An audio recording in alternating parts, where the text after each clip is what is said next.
అందరికీ నమస్కారం అండి. శైలజ వినిపించే కథల ఛానల్కు స్వాగతం. ఈరోజు మనం రావులపాటి ప్రసాద్ గారు రచించిన నీతివంతుడు అనే కథను విందాం.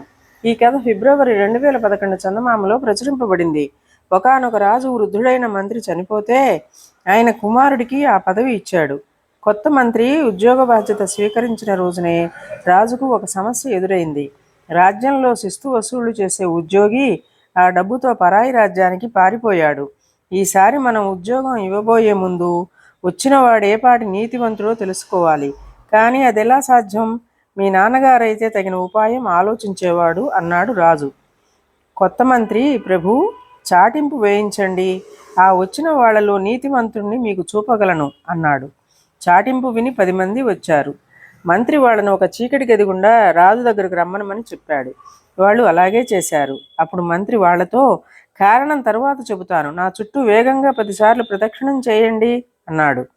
ఒక్కడు తప్ప మిగతా 9 మంది అలా చేయడానికి నిరాకరించారు. మంత్రి వాణ్ణి రాజుకు చూపి, ప్రభు, ఇతడు నీతివంతుడు, ఉద్యోగంలో నియమించండి అన్నాడు. రాజు ఆశ్చర్యపోతూ చూశాడు. మంత్రి ఆయనతో, వీళ్ళు నడిచి వచ్చిన చీకటి గదిలో 2 చోట్ల మెరిసే వెండి నాణేలు కుప్పగా పోయించాను. ఈ 9 మంది వెండి నాణేలను తమ దుస్తుల్లో దాచుకున్నారు.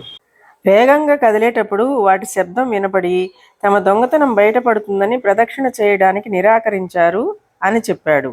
వాళ్లను పరీక్షించగా మంత్రి చెప్పింది నిజమని రుజువయింది. రాజు మంత్రి చూపిన నీతిమంతుడిని ఉద్యోగంలో నియమించాడు. ఇదండి ఈ కథ.